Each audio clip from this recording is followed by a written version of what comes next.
ಮಗಳಿಗೆ ಒಳ್ಳೆಯದನ್ನು ಬಯಸುವ ತಾಯಿ ಸೊಸೆಗೆ ಒಳ್ಳೆಯದನ್ನು ಬಯಸದೆ ಹೋದಾಗ ಅದೊಂದು ಸುಂದರವಾಗಿರುವ ಅನ್ಯೋನ್ಯವಾದ ಸಂಸಾರ. ಅಲ್ಲಿ ಅಮ್ಮ, ಮಗ ಮತ್ತು ಮಗಳು ಈ ಮೂರು ಜನನು ತುಂಬಾ ಅನ್ಯೋನ್ಯತೆಯಿಂದ ಜೀವನ ಸಾಗಿಸುತ್ತಿದ್ದರು. ಅನಸೂಯ ಅವರಿಗೆ ಮಗ ಮತ್ತು ಮಗಳು ಅಂದ್ರೆ ತುಂಬಾನೇ ಪ್ರೀತಿ. ಕಿಶೋರ್ ತನ್ನ ತಂಗಿ ಕೀರ್ತನಾಳನ್ನು ತುಂಬಾ ಪ್ರೀತಿಯಿಂದ ನೋಡಿಕೊಳ್ತಾ ಇದ್ದನು. ಹೀಗಿರುವಾಗ ಕೀರ್ತನಾಳಿಗೆ ಒಂದೊಳ್ಳೆ ಸಂಬಂಧ ಬಂದು ಅವಳಿಗೆ ಮದುವೆ ಮಾಡಿ ಗಂಡನ ಮನೆಗೆ ಕಳುಹಿಸಿದರು. ಮೊದಲು ಅವಳ ಗಂಡನ ಮನೆಯವರು ಅವಳನ್ನು ತುಂಬಾನೇ ಚೆನ್ನಾಗಿ ನೋಡಿಕೊಳ್ಳುತ್ತಿದ್ದರು. ಬರುತ್ತಾ ಅವಳಿಗೆ ಇಂಪಾರ್ಟೆನ್ಸ್ ಕೊಡುವುದನ್ನು ಬಿಟ್ಟಿದ್ದರು. ಇದನ್ನೆಲ್ಲ ಅವಳು ತನ್ನ ತಾಯಿ ಬಳಿ ಹೇಳಿ ಜಾಸ್ತಿ ತಾಯಿ ಮನೆಯಲ್ಲಿ ಕಾಲ ಕಳೆಯುತ್ತಿದ್ದಳು. ಗಂಡನ ಮನೆಗೆ ಅಪರೂಪಕ್ಕೆ ಹೋಗಿ ಬರುತ್ತಿದ್ದಳು. ಅವಳು ಜಾಸ್ತಿ ತವರು ಮನೆಯಲ್ಲಿ ಇದ್ದರೂ ಕೂಡ ಕಿಶೋರ್ ಅವಳಿಗೆ ಗಂಡನ ಮನೆಗೆ ಹೋಗಿ ಅಲ್ಲೇ ಇರುವಂತೆ ಯಾವತ್ತೂ ಹೇಳಿರಲಿಲ್ಲ.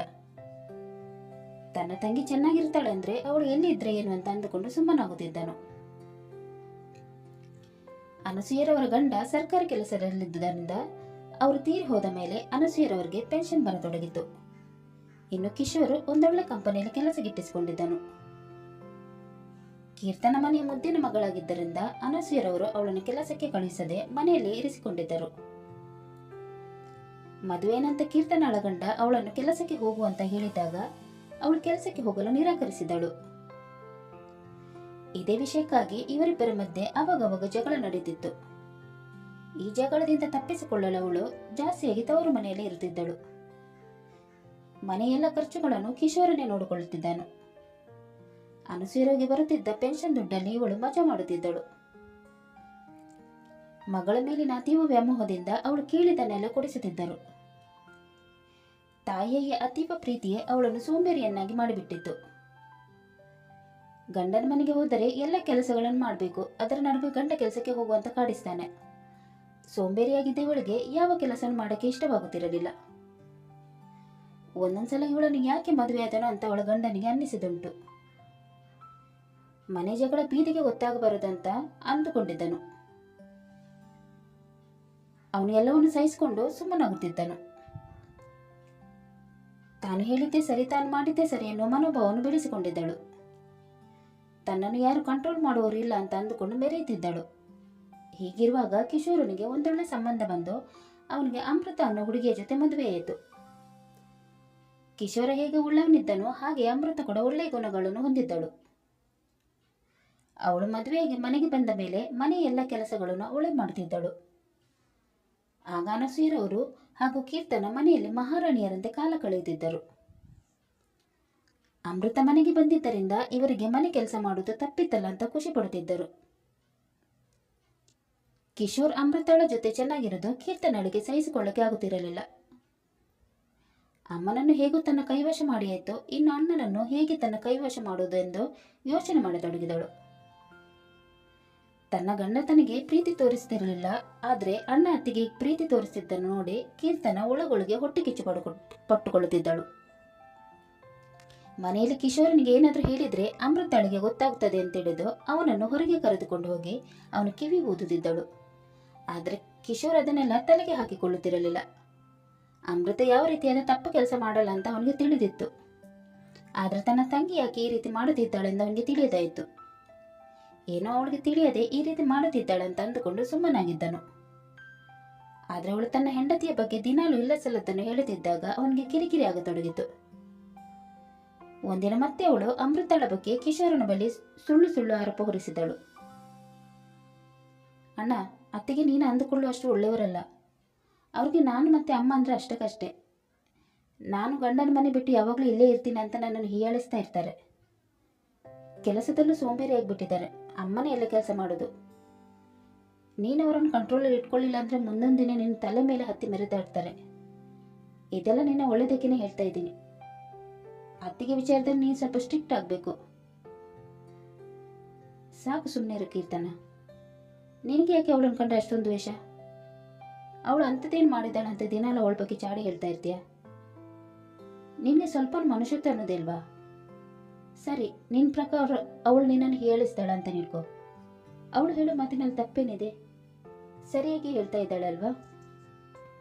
ನೀನು ಯಾಕೆ ಗಂಡನ ಮನೆಯಲ್ಲಿ ಇರೋದು ಬಿಟ್ಟು ಇಲ್ಲೇ ಇರ್ತೀಯ? ಗಂಡನ ಮನೆಯಲ್ಲಿದ್ದ ಅತ್ತೆ ಮಾವನ ಸೇವೆ ಮಾಡಬೇಕಲ್ವಾ? ಯಾವಾಗ ನೋಡಿದ್ರೆ ಇಲ್ಲೇ ಇದ್ರೆ ಅವನಿಗೆ ಹೇಗೆ ನಿನ್ನ ಮೇಲೆ ಪ್ರೀತಿ ಹುಟ್ಟುತ್ತೆ? ನನ್ನ ಸಂಸಾರ ಹಾಳು ಮಾಡೋ ಬದಲು ಹೋಗಿ ನಿನ್ನ ಗಂಡನ ಮನೆಯಲ್ಲಿದ್ದು ನಿನ್ನ ಸಂಸಾರವನ್ನು ಸರಿಯಾಗಿ ನೋಡ್ಕೊ. ನೀನು ಏನೆಲ್ಲ ಅವಳ ಬಗ್ಗೆ ಆಪಾದನೆ ಹೊರಿಸ್ತಿದ್ದೀಯಲ್ವಾ, ಅದೆಲ್ಲ ಸುಳ್ಳು ಅಂತ ನನಗೆ ಗೊತ್ತು. ಅದು ನಿನಗೂ ಕೂಡ ಗೊತ್ತು. ಸುಮ್ಮನೆ ಏನೇನು ಹೇಳಿ ನನ್ನ ಸಂಸಾರ ಹಾಳು ಮಾಡಬೇಡ.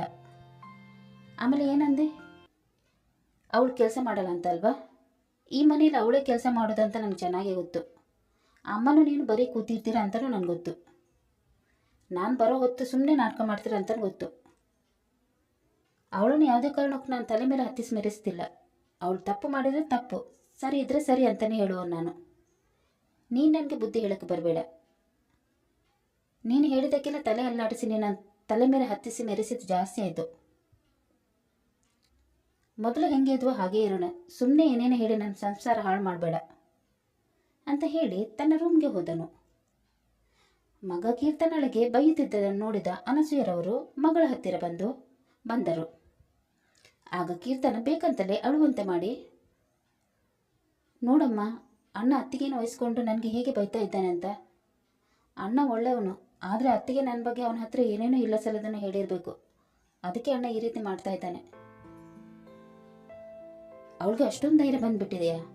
ನಮ್ಮ ಮನೆಯ ಒಗ್ಗಟ್ಟೆನೇ ಮುರಿಯಲ್ಲಿ ನೋಡ್ತಾ ಇದ್ದಾಳಲ್ವಾ, ಅವಳನ್ನು ಮಾತ್ರ ಸುಮ್ಮನೆ ಬಿಡಬಾರ್ದು. ಅವಳನ್ನು ಎಲ್ಲಿ ಇಡಬೇಕು ಅಲ್ಲಿ ಇಡ್ತೀನಿ, ನೋಡ್ತಾ ಇರು. ನಿನ್ನ ಅಣ್ಣ ಮನೇಲಿ ಇಲ್ಲದಾಗ ಅವಳಿಗೆ ಚೆನ್ನಾಗಿ ಬುದ್ಧಿ ಕಲಿಸೋಣ.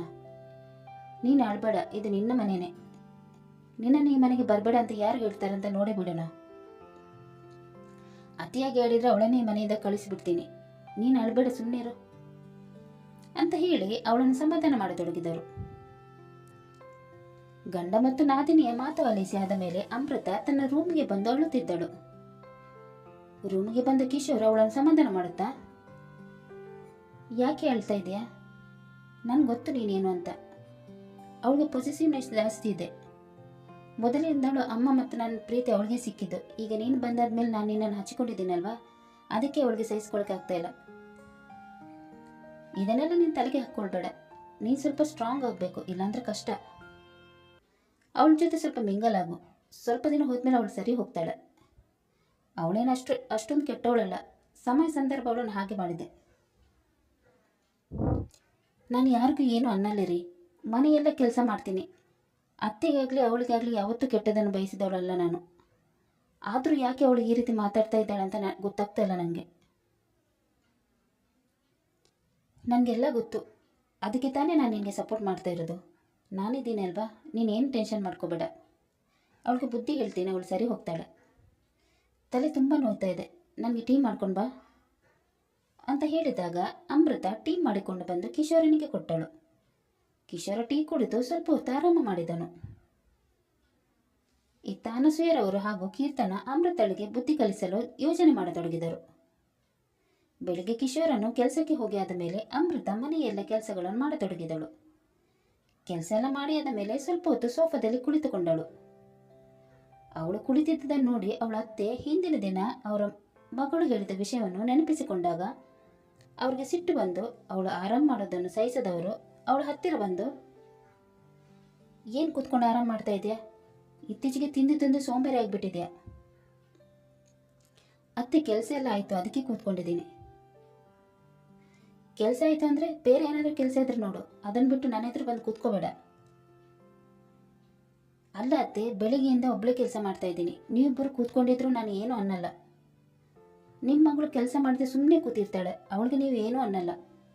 ಆದರೆ ನಾನು ಕೆಲಸ ಮಾಡಿಬಿಟ್ಟು ಸಾಕಾಗಿ ಸ್ವಲ್ಪ ಹೊತ್ತು ಕೂತ್ಕೊಳ್ಳೋಣ ಅಂದರೆ ನನಗೆ ಬೈತೀರಾ. ಸೊಸೆಗೊಂದು ನ್ಯಾಯ, ಮಗಳಿಗೊಂದು ನ್ಯಾಯನ ಅತ್ತೆ?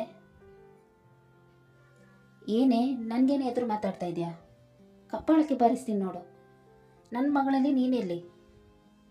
ನೀನು ದುಡಿದು ಸಾಕ್ತಾ ಇದೆಯಾ ಅವಳನ್ನು? ಅವಳ ಅಣ್ಣ ದುಡಿದ ದುಡ್ಡಲ್ಲಿ ತಿಂತಾ ಇರೋದು. ನಿನ್ನ ಥರ ಬಿಕಾರಿ ಇಲ್ಲ ಅವಳು. ಮನೆಯಲ್ಲಿ ಗತಿ ಇಲ್ಲ ಅಂದರೆ ಈ ದಿಮಾಕಿಗೆ ಏನು ಕಮ್ಮಿ ಇಲ್ಲ. ತಾಯಿಯ ಮಾತಿಗೆ ದನಿಗೂಡಿಸಿದ ಕೀರ್ತನ ಕೂಡ ಅಮೃತಳಿಗೆ ಬೈಯತೊಡಗಿದಳು. ನೋಡಿದ್ದೀರಮ್ಮ, ಅಣ್ಣನ ಎದುರು ಮೂಕರಂತೆ ಆ್ಯಕ್ಟಿಂಗ್ ಮಾಡ್ತಾರೆ. ಈಗ ನೋಡಿ ಹೇಗೆ ಬಾಯಿ ಬಡ್ಕೆ ಅಂತ ಮಾತಾಡ್ತಾರೆ. ಅವ್ರಿಗೆ ನಾನು ಇಲ್ಲಿ ಇರೋದು ಸ್ವಲ್ಪನೂ ಇಷ್ಟ ಇಲ್ಲ. ಅದಕ್ಕೆ ಅಣ್ಣನಿಗೆ ನನ್ನ ಬಗ್ಗೆ ಏನೇನೋ ಚಾಡಿಯಲ್ಲಿ ನನ್ನನ್ನು ಇಲ್ಲಿಂದ ಕಳಿಸಲು ಪ್ಲಾನ್ ಮಾಡ್ತಾ ಇದ್ದಾರೆ. ಅಣ್ಣ ಹೇಗೆ ಬದಲಾಗಿದ್ದೇನೆ ಅಂತ ನೀವೇ ನೋಡಿದ್ರಲ್ವಾ. ನಾನು ಹೋಗ್ತೀನಮ್ಮ, ಇನ್ಮೇಲೆ ನಾನು ಇಲ್ಲಿ ಇರಲ್ಲ. ಅವರೊಬ್ಬರೇ ಆರಾಮಾಗಿರಲಿ. ಅಂತ ನಾಟಕೀಯವಾಗಿ ಅಳತೊಡಗಿದರು. ನೀನು ಯಾಕೆ ಇಲ್ಲಿಂದ ಹೋಗ್ತೀಯಾ? ಅವಳೇ ಇಲ್ಲಿಂದ ಹೋಗಲಿ. ನಮ್ಮನೆ ಹಾಳು ಮಾಡುವವಳು ಇಲ್ಲಿ ಇರಬಾರ್ದು. ನನ್ನ ಮಗನ ತಲೆ ಕೆಡಿಸಿದ್ದು ತುಂಬಾ ಇತ್ತು. ನಿನ್ನಂಥ ಬಿಕಾರಿಗೆ ಇಲ್ಲಿಗೆ ಜಾಗ ಇಲ್ಲ. ಹೋಗಿ ಇಲ್ಲಿಂದ. ನಾನು ಯಾಕೆ ಹೋಗಲಿ ಅತ್ತೆ? ನನ್ನ ಮನೆಯಲ್ಲಿ ನನ್ನನ್ನು ಮದುವೆ ಮಾಡಿ ಕಳಿಸಿದ್ದು ನಾನು ಮತ್ತೆ ತವ್ರ ಮನೆ ಹೋಗಿ ಸೇರ್ಕೊಳ್ಳಿ ಅಂತಲ್ಲ, ಗಂಡನ ಮನೆಯಲ್ಲಿ ಚೆನ್ನಾಗಿ ಬಾಳಿ ಬದುಕಲಿ ಅಂತ. ನಿಮ್ಮ ಮಗಳ ಥರ ನಾನು ಯಾವಾಗಲೂ ತವ್ರ ಮನೆಯಲ್ಲಿ ಬಿದ್ದಿರಲ್ಲ. ಅವ್ರಿಗೆ ಕಷ್ಟ ಕೊಡೋದಕ್ಕೆ ನಾನು ಯೋಚನೆ ಕೂಡ ಮಾಡಲ್ಲ. ನಾನು ಸರಿಯಾಗಿ ಇದ್ದೀನಿ. ಮನೆ ಹಾಳು ಮಾಡೋ ಕೆಲಸ ಏನಿದ್ರೆ ನಿಮ್ಮ ಮಗಳು ಮಾಡೋದು. ಗಂಡನ ಮನೇಲಿ ನೆಟ್ಟಿಗೆ ಕೆಲಸ ಮಾಡ್ಕೊಂಡು ಇದ್ದಿದ್ರೆ ಅವ್ರು ಕೂಡ ಇವಳಿಗೆ ಇಂಪಾರ್ಟೆನ್ಸ್ ಕೊಡ್ತಾ ಇದ್ರು. ನೀವು ಬರೀ ನನ್ನ ಕೈಯಲ್ಲಿ ಕೆಲಸ ಮಾಡಿಸ್ತೀರಾ. ಆದರೆ ನಿಮ್ಮ ಮಗಳು ಕೂತ್ಕೊಂಡು ಕಾಲ ಕಳೆದ್ರೆ ಕೂಡ ಏನೂ ಅನ್ನಲ್ಲ. ಇದು ಯಾವ ನ್ಯಾಯ ಅತ್ತೆ? ನಾನು ಯಾವತ್ತಾದ್ರೂ ನೀವುಗಳು ಕೆಲಸ ಮಾಡಿಲ್ಲ ಅಂತ ಹೇಳಿದ್ನಾ? ಅಮ್ಮ ಮಗಳು ಸೇರಿ ಎಷ್ಟೇ ಟಾರ್ಚರ್ ಕೊಟ್ಟರು ಕೂಡ ಅದನ್ನು ಸಹಿಸ್ಕೊಂಡಿದ್ದೀನಿ. ನನ್ನ ಜಾಗದಲ್ಲಿ ಬೇರೆ ಯಾರಾದ್ರೂ ಇದ್ರೆ ವಿಷಯ ಬೇರೆನೇ ಆಗ್ತಾ ಇತ್ತು. ನಾನಾಗಿರೋದಕ್ಕೆ ಸುಮ್ಮನೆ ಇದ್ದೀನಿ. ನನ್ನ ತಾಳ್ಮೆನ ಪರೀಕ್ಷೆ ಮಾಡಬೇಡಿ ಅತ್ತೆ. ನನಗೂ ಆಸೆ ಆಕಾಂಕ್ಷೆಗಳು ಇರುತ್ತೆ. ನನಗೂ ನಿಮ್ಗಳ ಜೊತೆ ಚೆನ್ನಾಗಿರ್ಬೇಕಂತ ಆಸೆ. ಆದರೆ ನೀವುಗಳು ಒಂದಿನ ನನ್ನನ್ನು ಪ್ರೀತಿಯಿಂದ ಮಾತನಾಡಿಸಿದವರೇ ಅಲ್ಲ. ನನಗೂ ನೋವಾಗುತ್ತೆ ಅಲ್ವಾ? ಇನ್ನೊಬ್ಬರ ಜೀವನ ಹಾಳು ಮಾಡಬೇಡಿ ಅಂತ ನಿಮ್ಮ ಮಗಳಿಗೆ ಸ್ವಲ್ಪ ಬುದ್ಧಿ ಹೇಳಿ ಅಂದಂದು ಅಲ್ಲಿಂದ ತನ್ನ ರೂಮ್ಗೆ ಹೋದಳು. ಅವಳ ಮಾತು ಕೇಳಿ ಕೋಪದಿಂದ ಕುದಿಯುತ್ತ ಕೀರ್ತನ, ನೋಡಿದ್ರಮ್ಮ ಎಷ್ಟು ದಿಮಾಕ್ ಮಾಡ್ತಾಳೆ. ನನ್ನನ್ನೇ ಮನೆ ಹಾಳೆ ಅಂತಾಳೆ. ಮದುವೆ ಮಾಡ್ಕೊಂಡು ಹೋದೆ ಅಂತ ನನಗೆ ಈ ಮನೆಯಲ್ಲಿ ಹಕ್ಕೇ ಇಲ್ವಾ? ನಾನು ಇನ್ಮೇಲೆ ಈ ಮನೆಗೆ ಬರಲ್ಲ ಅಮ್ಮ. ಈಗಲೇ ಹೊರಟೋಗ್ತೀನಿ ಅಂತ ಹೇಳುತ್ತಿದ್ದಳೆ ಹೊರತು ಅವಳಿಗೆ ಎಲ್ಲಿಂದ ಹೋಗಲು ಒಂಚೂರು ಮನಸ್ಸಿರಲಿಲ್ಲ. ಅವಳು ಅಳುವುದನ್ನು ನೋಡಿದ ಅನಸೂಯರವರು, ಸುಮ್ಮನೆ ಇರು ನೀನು. ಅವಳನ್ನು ಈ ಮನೆಯಿಂದ ಹೇಗೆ ಕಳಿಸ್ಬೇಕಂತ ನನಗೆ ಚೆನ್ನಾಗೇ ಗೊತ್ತು. ಅಮ್ಮ, ಅಣ್ಣ ಅವ್ರನ್ನ ಖಂಡಿತ ಹೋಗೋಕೆ ಬಿಡಲ್ಲ. ಅವರಿರೋ ತನಕ ನಾವು ಈ ಮನೆಗೆ ಬರೋಕ್ಕಾಗಲ್ಲ. ಒಂದ ಈ ಮನೇಲಿ ನಾನೇ ಇರಬೇಕು, ಇಲ್ಲ ಅಂದರೆ ಅವರು ಇರಬೇಕು. ಇದನ್ನು ನೀವೇ ಡಿಸೈಡ್ ಮಾಡಬೇಕಮ್ಮ. ಈ ಮನೇಲಿ ನೀನೇ ಇರ್ತೀಯ, ಆ ಭರವಸೆಯನ್ನು ನಾನು ನಿನ್ಗೆ ಕೊಡ್ತೀನಿ. ಈಗ ಅಳುವುದನ್ನು ನಿಲ್ಲಿಸು ಅಂತ ಹೇಳಿ ಅವಳನ್ನು ಸಮಾಧಾನ ಮಾಡತೊಡಗಿದರು. ಅಮ್ಮ, ಏನು ಮಾಡ್ಬೇಕಂತ ಅಂದ್ಕೊಂಡಿದ್ದೀರಾ? ಮೊದಲು ನನ್ನ ಸುಪುತ್ರ ಮನೆಗೆ ಬರಲಿ, ಅವನಿಗೆ ಚೆನ್ನಾಗಿ ಕ್ಲಾಸ್ ತಗೊಳ್ಬೇಕು ಅಂತ ಅಂದು ಒಳಗೊಳಗೆ ಸ್ಕೆಚ್ ಹಾಕುತ್ತಾ ಅಮೃತಳನ್ನು ಮನೆಯಿಂದ ಹೊರಗೆ ಹಾಕಲು ಪ್ಲಾನ್ ಮಾಡತೊಡಗಿದರು. ಮಗ ಕೆಲಸ ಮುಗಿಸಿ ಮನೆಗೆ ಬಂದಾಗ ಸೊಸೆಯ ಬಗ್ಗೆ ಮಗನ ಬಳಿ ಚಾಡಿ ಹೇಳತೊಡಗಿದರು. ಮೊದಲೇ ಸುಸ್ತಾಗಿ ಮನೆಗೆ ಬಂದಿದ್ದ ಅವನಿಗೆ ಅಮ್ಮನ ಮಾತಿನಿಂದ ಕಿರಿಕಿರಿಯಾಗತೊಡಗಿತು. ಅಮೃತಳ ಬಗ್ಗೆ ಗೊತ್ತಿದ್ದರೂ ಕೂಡ ಅಮ್ಮನ ಮಾತಿಗೆ ಎದುರಾಡದೆ ಸುಮ್ಮನೆ ಕುಳಿತುಕೊಂಡನು. ಅವನು ಸುಮ್ಮನಿದ್ದುದನ್ನು ಕಂಡು ಕೋಪಗೊಂಡ ಅನಸೂಯರವರು ಅವನನ್ನು ಗದರುತ್ತಾ, ನಾನು ಇಷ್ಟೊಂದು ಹೇಳ್ತಿದ್ರು ಕೂಡ ಸುಮ್ಮನೆ ಇದೆಯಾ? ಈ ಥರ ಸುಮ್ಮನೆ ಇರಕ್ಕೆ ಅದೇನು ಮೋಡಿ ಮಾಡಿದಳು ಏನೋ. ನನ್ನ ಮಗ ನನ್ನ ಮಾತೇ ಕೇಳ್ತಾ ಇಲ್ಲ. ಮದುವೆ ಮುಂಚೆ ಅಮ್ಮ ಅಮ್ಮ ಅಂತ ನಾನು ಹೇಳಿದ ಮಾತನ್ನು ಮೀರ್ತಾ ಇರಲಿಲ್ಲ. ಆದರೆ ಈಗ ಹೆಂಡತಿ ಕೈಗೊಂಬೆ ಆಗಿದೆಯಾ? ಈ ನಿನ್ನಮ್ಮ ನಿಂಗೆ ಅಷ್ಟು ಬೇಡವಲ್ಲ? ತಾಯಿಯ ಮಾತು ಕೇಳಿ ಬೇಜಾರಾದವನು ಸಮಾಧಾನವಾಗಿ, ಏನಮ್ಮ ನೀವು? ಮಗ ಕೆಲಸ ಮುಗಿಸಿ ಸುಸ್ತಾಗಿ ಮನೆಗೆ ಬಂದಿದ್ದಾನೆ. ಅವನಿಗೆ ಏನು ಬೇಕು ಬೇಡ ಅಂತ ಕೇಳದೆ ಡೈರೆಕ್ಟಾಗಿ ಅಮೃತಾಳ ಬಗ್ಗೆ ಇಲ್ಲ ಸಲದನ್ನು ಹೇಳ್ತೀರಾ. ಅವಳಿಗೆ ಏನು ಅಂತ ನಿಮಗೆ ಕೂಡ ಗೊತ್ತು. ಆ ಕೀರ್ತನಾಳ ಮಾತು ಕೇಳಿ ಯಾಕಮ್ಮ ನನ್ನ ಹತ್ರ ಜಗಳ ಮಾಡ್ತೀರಾ? ಮನೆ ಕೆಲಸ ಎಲ್ಲ ಮಾಡ್ತಾಳೆ, ನಿಮಗೆ ಯಾವ ಕೆಲಸ ಮಾಡೋಕ್ಕೆ ಬಿಡಲ್ಲ. ಆದರೂ ಅವಳನ್ನೇ ದೂಷಿಸ್ತೀರಾ. ನೀವು ಈ ಥರ ಇದ್ದವ್ರು ಅಲ್ಲಮ್ಮ. ಯಾಕೆ ಈ ರೀತಿ ಆಗ್ಬಿಟ್ರಾ? ಮೊದಲು ಕೀರ್ತನಾಳನ್ನು ಅವಳು ಗಂಡನ ಮನೇಲಿ ಇರಕ್ಕೆ ಹೇಳಿ, ಆಮೇಲೆ ಎಲ್ಲ ಸರಿ ಹೋಗುತ್ತೆ. ಸುಮ್ಮನೆ ಅವಳ ಮಾತು ಕಟ್ಕೊಂಡು ಇಲ್ಲ ಸಲ್ಲದನ್ನು ತಲೆಯಲ್ಲಿಟ್ಟು ಮಗನ ಸಂಸಾರ ಹಾಳು ಮಾಡಬೇಡಿ. ಅಮ್ಮ, ದಯವಿಟ್ಟು ನಮ್ಮನ್ನು ಬಾಡಿಗೆ ಇರಕ್ಕೆ ಬಿಡಿ. ಮಗನ ಮಾತು ಕೇಳಿ ಸಿಟ್ಟುಗೊಂಡ ಅನಸೂಯರವರು, ಇದನ್ನೆಲ್ಲ ಹೇಳುವಂತ ಅವಳೇ ನಿನಗೆ ತಲೆ ತುಂಬಿಸಿದ್ಲ? ಇದೆಲ್ಲ ನೀನು ಆಡೋ ಮಾತಲ್ಲ. ನಿನ್ನ ಹೆಂಡತಿ ನಿನ್ನ ತಲೆ ತುಂಬಿ ನಿನ್ನನ್ನು ಈ ರೀತಿ ಮಾತನಾಡುವ ಹಾಗೆ ಮಾಡ್ತಾ ಇದ್ದಾಳೆ. ನನ್ನ ಮಗನನ್ನು ಕಿತ್ಕೊಂಡು ಅವಳು ಉದ್ಧಾರ ಆಗ್ತಾಳ? ಅವಳು ಖಂಡಿತ ಚೆನ್ನಾಗಿರಲ್ಲ. ಅಮ್ಮ, ಯಾಕಮ್ಮ ಏನೇನು ಮಾತಾಡ್ತೀರಾ? ನನ್ನ ಚಿಕ್ಕ ಮಗುನ ಅವಳ ಮಾತು ಕೇಳೋಕ್ಕೆ. ಮನೆಯಲ್ಲಿ ಏನು ನಡೀತೆ ಅಂತ ನನಗೆ ಗೊತ್ತಾಗಲ್ವಾ? ಆ ಕೀರ್ತನಾಳಿಗೆ ಹೇಳಿ ಸುಮ್ಮನೆ ಬಾಯಿ ಮುಚ್ಕೊಂಡು ಇರೋಕೆ. ಇಲ್ಲಾಂದ್ರೆ ನಾನು ಸುಮ್ಮನೆ ಇರಲ್ಲ.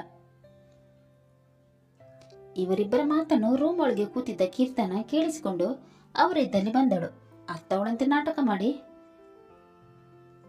ನೋಡಿದ್ದೀರಮ್ಮ, ಅಣ್ಣ ನನ್ನ ಬಗ್ಗೆ ಏನೇನು ಮಾತಾಡ್ತಾ ಇದ್ದಾನೆ, ನನ್ನ ಮನೆ ಹಾಳಿ ಅಂತ ಬೇರೆ ಹೇಳ್ತಾ ಇದ್ದಾನೆ.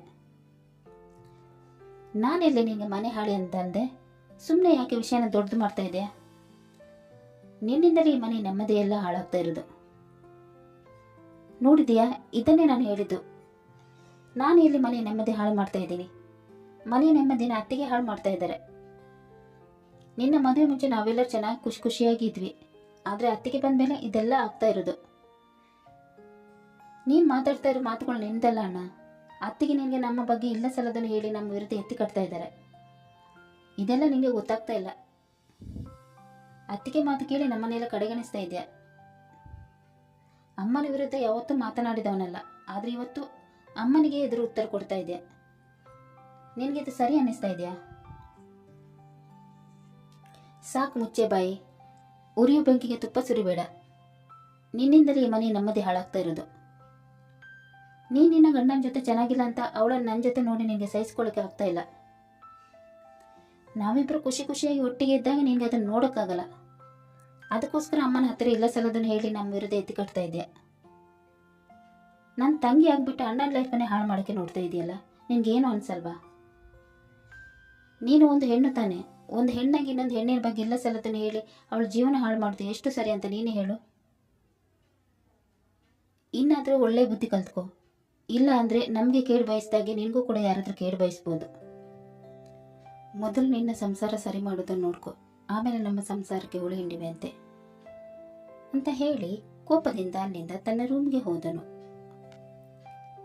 ಅವನ ಮಾತು ಕೇಳಿದ ಕೀರ್ತನಳಿಗೆ ಕೋಪ ಬಂದು ಅತ್ತವಳಂತೆ ನಾಟಕ ಮಾಡಿ ತಾಯಿ ಹತ್ತಿರ ಅವನ ಹಾಗೂ ಅಮೃತಾಳ ಬಗ್ಗೆ ಇನ್ನಷ್ಟು ಕಿವಿ ಊದತೊಡಗಿದಳು. ಮಗಳ ಮೊಸಳೆ ಕಣ್ಣೀರಿಗೆ ಕರಗಿ ಹೋದ ಅನಸೂಯರವರು, ಅಳ್ಬೇಡ ಕಣೆ, ಅವರಿಬ್ರು ಈ ಮನೆಯಲ್ಲಿರ್ಬೇಕು, ಇಲ್ಲ ಅಂದ್ರೆ ನಾನೇ ಇರಬೇಕು. ಎಲ್ಲ ತೀರ್ಮಾನ ನಾಳೆನೇ ಆಗುತ್ತೆ. ನೀನು ಯಾವುದರ ಬಗ್ಗೆ ಚಿಂತೆ ಮಾಡದೆ ಈ ಮನೇಲಿ ಆರಾಮವಾಗಿರು. ನೀನು ನಾಳೆ ಬೆಳಿಗ್ಗೆ ನಿನ್ನ ಗಂಡನ ಮನೆಗೆ ಹೋಗು, ಮಿಕ್ಕಿದೆಲ್ಲ ನಾನು ನೋಡ್ಕೋತೀನಿ ಅಂತ ಹೇಳಿ ಮಗಳನ್ನು ಸಮಾಧಾನ ಮಾಡತೊಡಗಿದರು. ಕೀರ್ತನಾಳಿಗೆ ಕೂಡ ಅದೇ ಬೇಕಾಗಿತ್ತು. ಅಣ್ಣ ಮತ್ತು ಅತ್ತಿಗೆ ಈ ಮನೆಯಿಂದ ಹೊರ ಹೋದರೆ ತಾನು ಈ ಮನೆಯಲ್ಲಿ ಆರಾಮವಾಗಿರಬಹುದಂತ ಮನಸ್ಸಿನಲ್ಲಿ ಅಂದುಕೊಳ್ಳುತ್ತಾ ಖುಷಿ ಪಡತೊಡಗಿದಳು. ಎಂದಿನಂತೆ ಬೆಳಿಗ್ಗೆ ಕಿಶೋರನ್ನು ಕೆಲಸಕ್ಕೆ ಹೋಗಿ ಆದ ಮೇಲೆ ಅಮೃತ ಮನೆಯ ಮಿಕ್ಕೆಲ್ಲ ಕೆಲಸವನ್ನು ಮಾಡತೊಡಗಿದಳು. ಅನಸೂಯರವರು ಮನೆಯಿಂದ ಹೊರ ಹೋಗಿದ್ದನ್ನು ನೋಡಿದ ಅಮೃತ, ಇವರೆಲ್ಲಿ ಹೋಗ್ತಾ ಇದ್ದಾರೆ? ಅದು ರೆಡಿಯಾಗಿ ಇನ್ನೇನೋ ಒಂಥರ ಮಾಡ್ತಾರೋ ಏನೋ ಅಂತ ಅಂದುಕೊಂಡು ತನ್ನ ಕೆಲಸದಲ್ಲಿ ತೊಡಗಿದಳು. ಮಧ್ಯಾಹ್ನವಾದರೂ ಅತ್ತೆ ಮನೆಗೆ ಬರದ ಕಾರಣ ಎಲ್ಲಾದರೂ ಮಗಳ ಮನೆಗೆ ಹೋಗಿರಬಹುದಂತ ಸುಮ್ಮನಾದಳು. ಆದರೆ ಅವರು ಸಾಯಂಕಾಲವಾದರೂ ಮನೆಗೆ ಬರದಿದ್ದಾಗ ಕಿಶೋರನಿಗೆ ಕಾಲ್ ಮಾಡಿ ತಿಳಿಸಿದರು. ಆಗ ಅವನು ಕೀರ್ತನಾಳಿಗೆ ಕಾಲ್ ಮಾಡಿ ಅಮ್ಮ ಎಲ್ಲಿದ್ದಾರೆ ಅಂತ ಕೇಳಿದನು. ಅದಕ್ಕೆ ಅವಳು ಉಡಾಫಿಯಿಂದ, ನನ್ಗೇನು ಗೊತ್ತು ಅಮ್ಮ ಎಲ್ಲಿದ್ದಾರಂತ? ಅವ್ರು ನಿಮ್ಗಳ ಜೊತೆ ತಾನೇ ಇರೋದು, ನನ್ನನ್ನು ಕೇಳಿದ್ರಾಗತ್ತಾ? ನೀನು ಹಾಗೂ ಅತ್ತಿಗೆ ಕೂಡ ಟಾರ್ಚರ್ಗೆ ಮನೆ ಬಿಟ್ಟು ಹೋಗಿರ್ಬೋದು. ನಿನ್ನೆ ನೀನು ಆಡಿದ ಮಾತಿನಿಂದ ತುಂಬಾನೇ ಬೇಜಾರಾಗಿದ್ದರು. ಹೆಂಡತಿ ಪರ ವಹಿಸ್ಕೊಂಡು ಅಮ್ಮನಿಗೆ ಎದುರು ಮಾತಾಡ್ತೀಯ, ಈಗ ಅನುಭವಿಸು ಅಂತ ಹೇಳಿ ಕಾಲ್ ಕಟ್ ಮಾಡಿದಳು.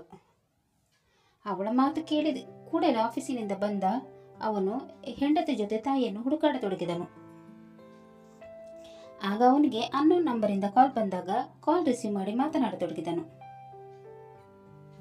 ಕಾಲ್ ಮಾಡಿದ ವ್ಯಕ್ತಿ, ಹಲೋ ಕಿಶೋರ್ ಅವರಾ? ಹೌದು, ನೀವು ಯಾರು ಮಾತಾಡೋದು? ನಾನು ಇನ್ಸ್ಪೆಕ್ಟರ್ ಧರ್ಮವೀರ್ ಮಾತಾಡ್ತಾ ಇರೋದು. ನಾನೊಂದು ಲೊಕೇಶನ್ ಕಳಿಸ್ತೀನಿ, ನೀವು ಅಲ್ಲಿಗೆ ಬನ್ನಿ. ಯಾಕೆ ಸರ್, ಏನಾಯ್ತು? ನಾನು ಯಾಕೆ ಎಲ್ಲಿ ಬರಬೇಕು? ನಿಮ್ಮ ಅಮ್ಮ ಇಲ್ಲಿದ್ದಾರೆ, ಬಂದು ಕರೆದುಕೊಂಡು ಹೋಗಿ ಅಮ್ಮನ. ಬಂದೆ ಸರ್, ಈಗಲೇ ಹೊರಡ್ತಾ ಇದ್ದೀನಿ ಅಂತ ಹೇಳಿ ಅವನು ಹೆಂಡತಿಗೆ ವಿಷಯ ತಿಳಿಸಿ ಇನ್ಸ್ಪೆಕ್ಟರ್ ಕಳುಹಿಸಿದ ಲೊಕೇಶನ್ ಅನ್ನು ಟ್ರೇಸ್ ಮಾಡಿ ಅಲ್ಲಿಗೆ ಹೊರಟನು. ಮನೆಯಿಂದ ಅಲ್ಲಿಗೆ ತಲುಪಲು ಅವನಿಗೆ ಕಮ್ಮಿ ಅಂದರೂ 2 ಗಂಟೆ ತಾಗಿತ್ತು. ಈ ಅಮ್ಮ ಯಾಕೆ ಅಷ್ಟು ದೂರ ಹೋಗಿದ್ದಾರೆ? ಅಮ್ಮನಿಗೇನಾದ್ರೂ ತೊಂದರೆ ಆಗಿದೆಯಾ? ಇಲ್ಲ, ಆಗಿರಕ್ಕಿಲ್ಲ. ಆಗಿದ್ರೆ ಇನ್ಸ್ಪೆಕ್ಟರ್ ಹೇಳ್ತಾ ಇದ್ರು. ಮೊದಲು ಹೋಗಿ ಅಮ್ಮನನ್ನು ಕರೆದುಕೊಂಡು ಬರಬೇಕು ಅಂತ ಅಂದುಕೊಂಡು ಇನ್ಸ್ಪೆಕ್ಟರ್ ಹೇಳಿದ ಜಾಗಕ್ಕೆ ಹೋದನು. ಅಲ್ಲಿ ಇನ್ಸ್ಪೆಕ್ಟರ್ ಜೊತೆ ತನ್ನ ತಾಯಿಯನ್ನು ನೋಡಿ, ಏನಮ್ಮ ಇಲ್ಲಿ ಮಾಡ್ತಾ ಇದ್ದೀರಾ, ಇಲ್ಲಿಗೆ ಯಾಕೆ ಬಂದ್ರಿ ಅಂತ ಕೇಳ್ತಿರಬೇಕಾದ್ರೆ ಕೋಪಗೊಂಡ ಇನ್ಸ್ಪೆಕ್ಟರ್, ಇಲ್ಲಿ ನಿನಗೆ ನಾನು ಕರೆದಿದ್ದು, ನನ್ನ ಜೊತೆ ಮಾತಾಡು, ಅದನ್ನು ಬಿಟ್ಟು ಅವ್ರಿಗೆ ಬೈಯಕ್ಕೆ ಹೋಗ್ಬೇಡ. ನಮಸ್ತೆ ಸರ್, ನಾನು ಅವ್ರ ಮಗ ಅಂತ ಹೆಸರಿಗೆ ಹೇಳ್ಕೊಂಡ್ರೆ ಸಾಕ? ಕಷ್ಟಪಟ್ಟು ಹೊತ್ತು ಸಾಕ್ತಾರೆ, ಈಗ ಹೆಂಡತಿ ಬಂದು ಅಂತ ಅವ್ರನ್ನ ಕಡೆಗಣಿಸೋದಾ? ಮಗ ಸೊಸೆ ಚೆನ್ನಾಗಿ ನೋಡಿಕೊಳ್ಳುತ್ತಿಲ್ಲ ಅಂತ ಮನೆ ಬಿಟ್ಟು ಬಂದು ದೇವಸ್ಥಾನದ ಹೊರಗೆ ಕೂತಿದ್ರು. ಬೆಳಗ್ಗೆಯಿಂದ ಇಲ್ಲೇ ಕೂತಿದ್ದನ್ನು ನೋಡು ನಾನು ಅವರನ್ನು ವಿಚಾರಿಸಿದಾಗ ವಿಷಯ ಗೊತ್ತಾಗಿದ್ದು. ಅದೇನು ಹೆಂಡತಿ ಮಾತು ಕೇಳಿ ತಾಯಿಗೆ ಬೈತಿಯಂತೆ? ನಿನ್ನ ಹೆಂಡತಿ ಅಷ್ಟು ಕೆಟ್ಟವಳ? ಗಂಡಸಾಗ್ಬಿಟ್ಟು ನೀನು ಹೆಂಡತಿನ ಕಂಟ್ರೋಲಲ್ಲಿ ಇಟ್ಕೊಳಕ್ಕಾಗಲ್ವಾ? ಮೊದಲು ತಾಯಿ ಆಮೇಲೆ ಹೆಂಡತಿ, ನೆನ್ಪಿಟ್ಕೋ. ಇನ್ನಾದರೂ ಹೆಂಡತಿಗೆ ಬುದ್ಧಿ ಹೇಳಿ ತಾಯಿಯನ್ನು ಚೆನ್ನಾಗಿ ನೋಡ್ಕೋ, ಇಲ್ಲಾಂದ್ರೆ ಪೊಲೀಸ್ ಲಾಟಿ ಮಾತಾಡಬೇಕಾಗುತ್ತೆ. ನಿನ್ನ ತಾಯಿಗೆ ಮೊಬೈಲ್ ನಂಬರ್ ಗೊತ್ತಿದ್ದಕ್ಕೆ ಒಳ್ಳೇದಾಯಿತು, ಇಲ್ಲಾಂದ್ರೆ ಅವ್ರು ಕಳೆದು ಹೋಗ್ಬಿಡ್ತಾ ಇದ್ರು. ಈಗ ಕರ್ಕೊಂಡು ಹೋಗೋರನ್ನ, ಹೆಂಡತಿಯನ್ನು ಹಿಡಿತದಲ್ಲಿ ಇಟ್ಕೊಂಡು ತಾಯಿಯನ್ನು ಚೆನ್ನಾಗಿ ನೋಡ್ಕೊ. ಆಯ್ತು ಸರ್ ಅಂತ ಹೇಳಿ ಅವನು ತನ್ನ ತಾಯಿಯನ್ನು ಕರೆದುಕೊಂಡು ಮನೆಗೆ ಹೊರಟನು. ದಾರಿ ಉದ್ದಕ್ಕೂ ಅವನು ತಾಯಿಯ ಜೊತೆ ಒಂದು ಮಾತು ಕೂಡ ಆಡಲಿಲ್ಲ. ತನ್ನ ತಾಯಿ ತನಗೆ ಈ ರೀತಿ ಮಾಡುತ್ತಾರೆ ಅಂತ ಅವನು ಕನಸು ಮನಸ್ಸಿನಲ್ಲಿ ಕೂಡ ಅಂದುಕೊಂಡಿರಲಿಲ್ಲ. ಅವರಿಬ್ಬರು ಮನೆಗೆ ಬಂದಾಗ ರಾತ್ರಿ 10 ಗಂಟೆ ಆಗಿತ್ತು. ಇರಿ, ಏನಾಯ್ತು ಅತ್ತೆಗೆ? ಎಲ್ಲಿಗೆ ಹೋಗಿದ್ರು ಅವರು? ಅದೆಲ್ಲ ಆಮೇಲೆ ಮಾತಾಡೋಣ, ಈಗ ನೀನು ಬಿಸಿನೀರು ಕಾಯಿಸು, ಅಮ್ಮ ಸ್ನಾನ ಮಾಡಲಿ ಅಂತ ಹೇಳಿ ಅವನು ಫ್ರೆಶ್ ಆಗಲು ಹೋದನು. ನಂತರ ಅನುಷರವರು ಫ್ರೆಶ್ ಆಗಿ ಬಂದರು. ಎಲ್ಲರೂ ರಾತ್ರಿ ಊಟ ಮಾಡಿ ಮಲಗಿಕೊಂಡರು. ಅಮೃತ ಎಷ್ಟು ಕೇಳಿದರೂ ಕೂಡ ಕಿಶೋರ ನಡೆದ ವಿಷಯವನ್ನು ಅವಳಿಗೆ ಹೇಳಲು ಹೋಗಲಿಲ್ಲ. ಕೇಳಿ ಸುಸ್ತಾಗಿ ಕೊನೆಗೆ ಅವಳು ನಿದ್ರೆಗೆ ಜಾರಿದಳು. ಕಿಶೋರನಿಗೆ ಮಧ್ಯರಾತ್ರಿವರೆಗೆ ನಿದ್ದೆ ಹತ್ತಲಿಲ್ಲ. ಅಮ್ಮ ಯಾಕೆ ಈ ರೀತಿ ಮಾಡಿದರು ಅಂತ ಯೋಚನೆ ಮಾಡಿ ಕೊರಗತೊಡಗಿದನು. ಅಮ್ಮ ಅಂದ್ರೆ ಪ್ರಾಣ ಇದ್ದವನಿಗೆ ಅಮ್ಮನೇ ಈ ರೀತಿ ಮಾಡಿದ್ರಲ್ವಾ ಅಂತ ಅಂದುಕೊಂಡು ಅವನಿಗೆ ಅತೀವ ವೇದನೆ ಆಯಿತು. ಯೋಚನೆ ಮಾಡಿ ಒಂದು ನಿರ್ಧಾರಕ್ಕೆ ಬಂದು ಕೊನೆಗೆ ನಿದ್ರೆಗೆ ಜಾರಿದನು. ಎಂದಿನಂತೆ ಬೆಳಿಗ್ಗೆ ಎದ್ದ ಅಮೃತ ಬೆಳಗಿನ ಉಪಹಾರವನ್ನು ರೆಡಿ ಮಾಡಿ ರೂಮಿಗೆ ಬಂದಾಗ ಕಿಶೋರ ಅವಳಿಗೆ ಬಟ್ಟೆ ಎಲ್ಲ ಪ್ಯಾಕ್ ಮಾಡಲು ಹೇಳಿದನು. ಅಮೃತ, ನಮ್ಮಿಬ್ಬರು ಬಟ್ಟೆ ಎಲ್ಲ ಪ್ಯಾಕ್ ಮಾಡು. ಯಾಕ್ರಿ, ಏನಾಯ್ತು? ಬಟ್ಟೆ ಯಾಕೆ ಪ್ಯಾಕ್ ಮಾಡಬೇಕು?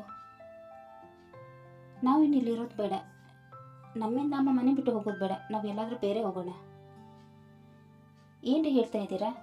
ಅತ್ತೆ ನಮ್ಮಿಂದಾಗಿ ಮನೆ ಬಿಟ್ಟು ಹೋಗಿದ್ರಾ? ಹೌದು, ನಾವು ಅವ್ರನ್ನ ಚೆನ್ನಾಗಿ ನೋಡ್ಕೊಳ್ಳಲ್ಲ ಅಂತ ಇನ್ಸ್ಪೆಕ್ಟರ್ಗೆ ಹೇಳಿದ್ದಾರೆ. ನಾನು ನಿನ್ನ ಮಾತು ಕೇಳಿ ಅವ್ರನ್ನ ಸರಿಯಾಗಿ ನೋಡ್ಕೊಳ್ತಿಲ್ಲ ಅಂತಲೂ ಹೇಳಿದ್ದಾರೆ.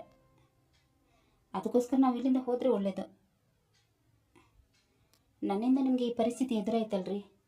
ನಾನು ಬರೋ ಮುಂಚೆ ನೀವೆಲ್ಲ ಚೆನ್ನಾಗಿದ್ರಿ, ಆದರೆ ನಾನು ಬಂದಮೇಲೆ ಎಲ್ಲರಿಗೂ ತೊಂದರೆ. ನೀನು ಹೇಗೆ ಆ ಥರ ಅನ್ಕೋತೀಯಾ? ಅವ್ರು ತಪ್ಪು ಮಾಡಿದ್ರೆ ಅದನ್ನು ತಪ್ಪು ಅಂತ ಹೇಳಬೇಕಲ್ವಾ? ಅದನ್ನು ಬಿಟ್ಟು ಅವ್ರಿಗೆ ಸಪೋರ್ಟ್ ಮಾಡೋಕ್ಕಾಗತ್ತಾ? ನೀನನ್ನು ಮದುವೆ ಮಾಡಿ ಕರ್ಕೊಂಡು ಬಂದಿದ್ದು ನಿನಗೆ ಅವ್ರು ಕಷ್ಟ ಕೊಡಲಿ ಅಂತಲ್ಲ. ನೀನು ನಿನ್ನವರು ಎಲ್ಲರನ್ನು ಬಿಟ್ಟು ಬಂದಿದ್ಯಾ. ನಿನಗೆ ಮನೆಯವ್ರ ಪ್ರೀತಿ ಕೊಡೋದು ನನ್ನ ಕರ್ತವ್ಯ ಅಲ್ವಾ? ನನ್ನ ಬಗ್ಗೆ ನೀನು ಚಿಂತೆ ಮಾಡಬೇಡ. ನಮ್ಮಿಂದ ಇಲ್ಲಿ ಯಾರಿಗೂ ತೊಂದರೆ ಆಗೋದು ಬೇಡ. ನಾವು ಇವರಿಂದ ದೂರ ಇದ್ರೇನು ಒಳ್ಳೆಯದು. ಅಮ್ಮ ಚೆನ್ನಾಗಿರಲಿ, ನಾವು ಹೋಗೋಣ.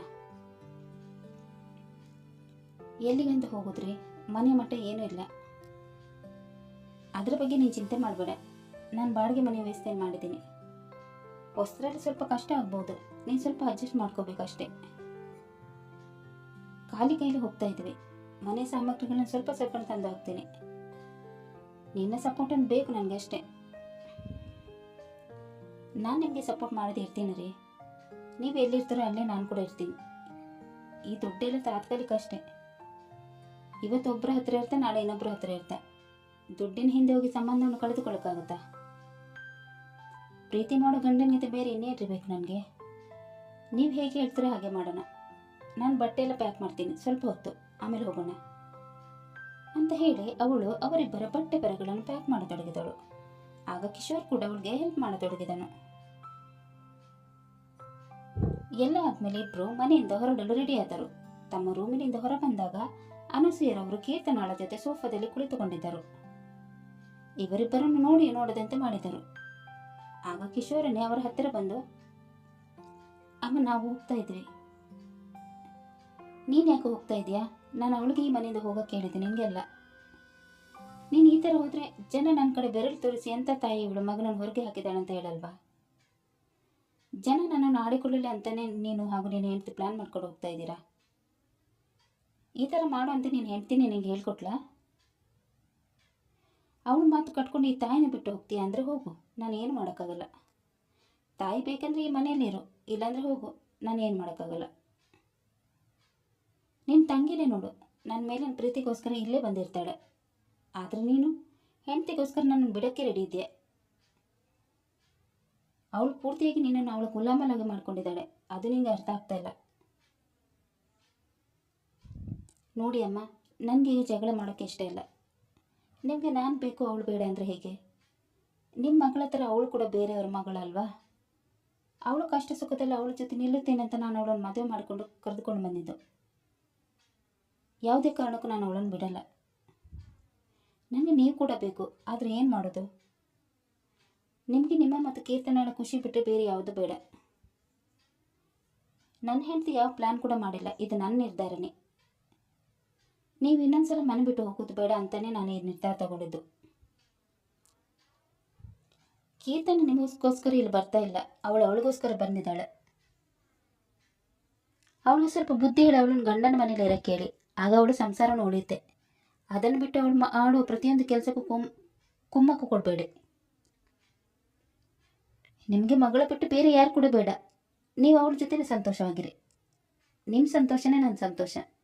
ನಾವಿನ್ನು ಬರ್ತೀವಿ, ನಮಗೆ ಒಳ್ಳೆಯದಾಗಲಿ ಅಂತ ಆಶೀರ್ವಾದ ಮಾಡಿ ಅಮ್ಮ ಅಂತ ಹೇಳಿ ಅವನ ಹೆಂಡತಿಯ ಜೊತೆ ಅವರ ಕಾಲಿಗೆ ನಮಸ್ಕರಿಸಿ ಆಶೀರ್ವಾದ ತೆಗೆದುಕೊಳ್ಳಲು ಹೋದನು.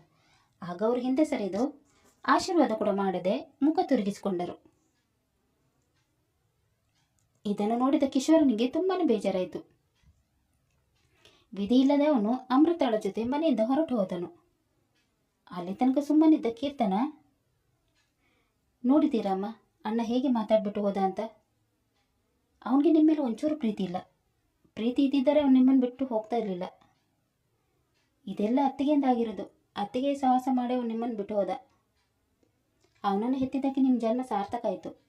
ನಿಮಗೆ ನಾನು ಇದ್ದಿದ್ದರಿಂದ ಆಯಿತು, ಇಲ್ಲ ಅಂದರೆ ನೀವು ಒಂಟಿಯಾಗಿರ್ತಾ ಇದ್ರಿ. ಪುಣ್ಯ, ನಾನಾದರೂ ನಿಮಗೆ ಒಳ್ಳೆ ಮಗಳಾಗಿ ಹುಟ್ಟಿದೆ. ಹೋದ್ರಿ ಹೋಗ್ಲಿ ಬಿಡು, ನನಗೆ ನೀನಿದೆಯಲ್ವಾ, ಇನ್ಮೇಲೆ ನಾವು ಆರಾಮವಾಗಿರೋಣ. ಅವರೆಲ್ಲ ಹೋದ್ರೆ ನಮಗೇನು? ತಾಯಿನೇ ಬೇಡ ಅಂತ ಹೋದ, ಅನುಭವಿಸ್ಲಿ ಬಿಡು. ಇದೆಲ್ಲ ಸ್ವಲ್ಪ ದಿನ, ಕಷ್ಟ ಆಯಿತು ಅಂದರೆ ಮತ್ತೆ ಇಲ್ಲೇ ಬರ್ತಾರೆ. ಮತ್ತೆ ವಾಪಸ್ ಬಂದರೆ ಮನೆಯೊಳಗೆ ಸೇರಿಸ್ಕೊಳ್ಬೇಡಿ ಅಮ್ಮ. ಬೇಕು ಅಂದಾಗ ಬರೋಕ್ಕೆ, ಬೇಡ ಅಂದಾಗ ಹೋಗೋಕ್ಕೆ ಇದೇನು ಧರ್ಮಛತ್ರನ? ಇಲ್ಲ ಬಿಡು, ಮತ್ತೆ ಅವರನ್ನು ನಾನು ಈ ಮನೆಗೆ ಸೇರಿಸ್ಕೊಳ್ಳಲ್ಲ. ತಾಯಿಯ ಮಾತು ಕೇಳಿ ಕೀರ್ತನಳಿಗೆ ತುಂಬಾ ಖುಷಿ ಆಯಿತು. ಕೊನೆಗೆ ತಾನು ಅಂದುಕೊಂಡಿದ್ದೆ ಆಯಿತು ಅಂತ ಖುಷಿ ಪಡತೊಡಗಿದಳು. ಸಮಯ ಉರುಳತೊಡಗಿತು. ಕಿಶೋರ್ ಮತ್ತು ಅಮೃತ ಬಾಡಿಗೆ ಮನೆಯಲ್ಲಿದ್ದ ಸಂಸಾರವನ್ನು ಚೆನ್ನಾಗಿ ನಡೆಸಿಕೊಂಡು ಹೋಗುತ್ತಿದ್ದರು. ಗಂಡ ಹೆಂಡತಿ ತುಂಬ ಅನ್ಯೋನ್ಯವಾಗಿದ್ದು ತುಂಬ ಪ್ರೀತಿಯಿಂದ ಜೀವನ ನಡೆಸುತ್ತಿದ್ದರು. ಇತ್ತ ಅನಸೂಯರವರ ಮನೆಯಲ್ಲಿ ಕೀರ್ತನ ಆರಾಮವಾಗಿ ಇರತೊಡಗಿದಳು. ಮೊದಲೆಲ್ಲ 1 ವಾರದ ಮಟ್ಟಿಗೆ ತಾಯಿ ಮನೆಯಲ್ಲಿ ಇರಕ್ಕೆ ಬರುತ್ತಿದ್ದವಳು ಈಗ ಗಂಡನ ಮನೆ ಬಿಟ್ಟು ಪರ್ಮನೆಂಟ್ ಆಗಿ ತಾಯಿ ಮನೆಯಲ್ಲಿ ಇರತೊಡಗಿದಳು.